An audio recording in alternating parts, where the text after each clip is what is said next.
What if your child isn't ignoring you and isn't being disrespectful and isn't tuning you out on purpose?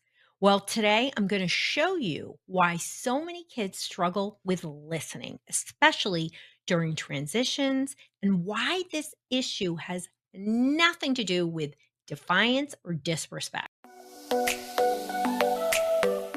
Most parents assume listening is a skill, but listening isn't just a skill, it's a state.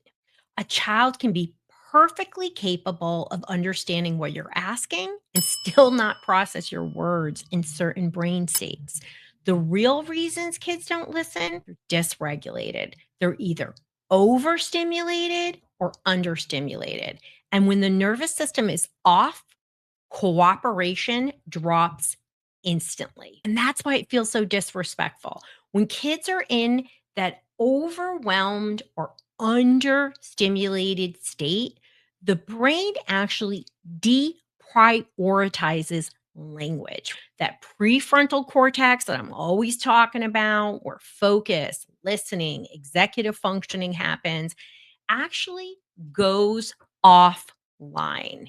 And that's important for you to understand because we can't just assume things. We have to really think about parenting with the nervous system in mind. We have to use the science not just to understand behavior, but actually shift our parenting. Limbic system, that emotional brain, the amygdala takes over and forget about it. Your reasoning, thinking, problem solving is out the window. Auditory processing, our listening, our simple, the brain's ability to process sounds. That's what auditory processing is. Drops. Verbal instructions become noise instead of information. It's sort of like Charlie Brown when the teacher is talking and she's like, "Wah, wah, wah, wah, wah." That's what happens. He was understimulated.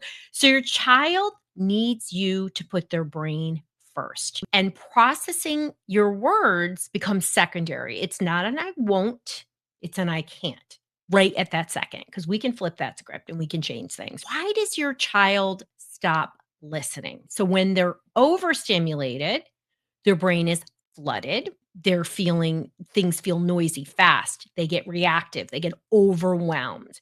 When they're understimulated, what happens? Their brain is idling. It's slow. It's checked out. It's flat. It's disconnected. You hear a lot of huh and whoa. And in the case of overstimulated, you might see big reactions, literally startled.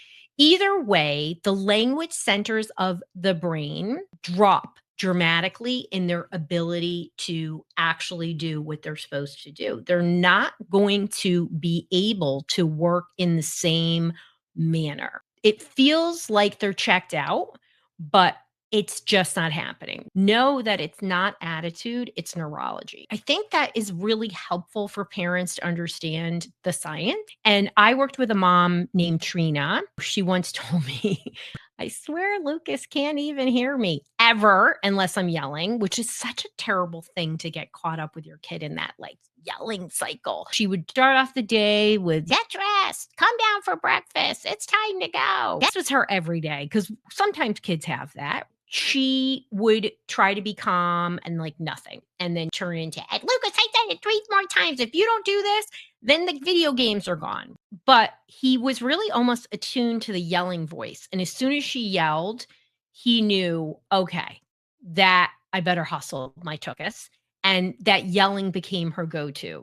And then she just neither one of them liked it. It was really starting to break down in every component of their life. Mom started to realize that the patterns became clear, that she was actually conditioning him to only respond when they yelled. And she realized he just wasn't even hearing her at any point. So we had her focus on regulating his nervous system before giving directions. This was never a perfect way. I just want everybody to know that these things take time. That behavior didn't start and didn't happen overnight. It took some time to condition. All of a sudden, he started hearing her. He started responding. It initially it was hot and what? Like, what did you just say? Can you repeat that? But that was a huge difference because she got nothing from him before.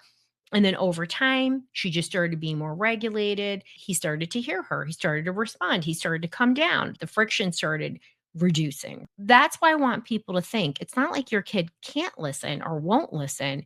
It's just in this dysregulated state, they're unable to listen. How about that? Is that an aha shift for you? I hope it is. What do you do before you give a direction? We have to prime the brain first for listening.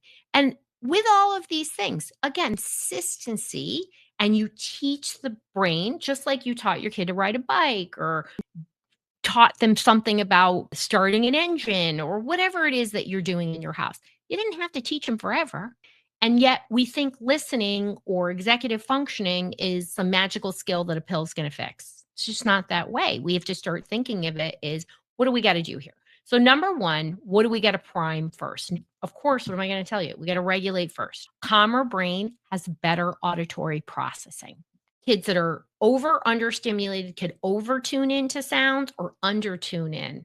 And those can have negative consequences. So you're like, well, don't we want it to be hypervigilant? No, because it create like a startle response and dysregulate the nervous system first. So we want to calm. So number two, we have to match the tone, match your tone to get them into a calmer. So slow and steady. We're going to lower that stimulation.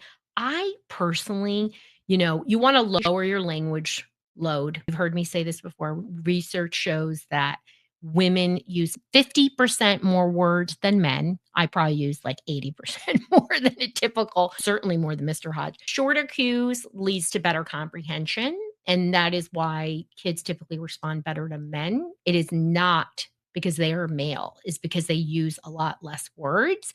And it will help reduce that overload. Love a sensory cue. I love a little touch, a visual cue, a little gesture, something that's going to wake up the listening centers and help to alert the brain, hey, some sound is coming. Number five, invite collaboration. Let's get our bodies ready to listen. I always used to, we share the story that Max has damage in his ears from Bartonella, from tick-borne illness, and has ringing in his ears. I didn't know this until he was like 15 years old that he told me this. Like, oh, I always have ringing. I thought that was normal. And I was like, oh, no, it's not.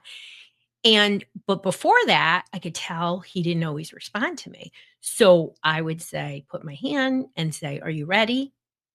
Half the time he wouldn't answer me, but then just kind of sat there and he'd be like, okay. And it just stopped this friction and the shaming that would go on. It's very empowering to understand I don't have to put my hand on him today. I don't always have to say, are you ready? But I do pause. I will say things like, hey, I'm going to tell you something important. Like, we got a snowstorm right now, and it's the first time he's driven in a snowstorm. So I've got to go down and be like, okay. I heard his dad giving him the driving instructions of how to do things. And he's alerting to it. He knows it's important. It didn't happen overnight, but boy, things can change. What does listening look like when the brain is ready? You've got eye contact. Not always, not for everybody. Don't force eye contact. You're glancing. Maybe they shift their body towards you. I would always see that. Their breath is slowing down. They've softened. Maybe they're responding to you without a delay. That's how you can tell. And obviously, when you see those opposite behaviors, they're not ready. And it's okay to say, hey, listen, I'm going to tell you some important information. Are you ready? And just wait. Don't get mad. Just wait. When we see those opposite signs, we know the prefrontal cortex is offline. When we see those, we know it's online and listening becomes possible again. And again, don't force eye contact. It's one of the worst things I've ever seen people do. Think about, is their body turned to you? Do they seem, maybe you notice they move when they're ready to listen. Don't tell them to not move. If that helps, God bless. It's great. So the next time your kid doesn't respond, pause, stop assuming disrespect. Remember, A in comms is avoiding personalization. And your child isn't trying to make your life harder. Their nervous system is just louder than your voice. And that's tough sometimes, but I hope this is educating. Support regulation first, then listening will follow. Teach skills in those calm states. And remove shameling. I want you to understand that when you really regulate, focus, follow through, listening, all that stuff becomes much more possible. And if you're looking for solutions and you want the simplest way to stop guessing and really get what your kid needs, go to drroseann.com help and take our solution matcher. I hope this was enlightening. Please know your kid doesn't want to not listen. They want to be regulated and they want to be successful. And you have such a power to help them do that. Want more insights and solutions? Well, subscribe to our Dysregulation Insider and it will show up in your inbox every week.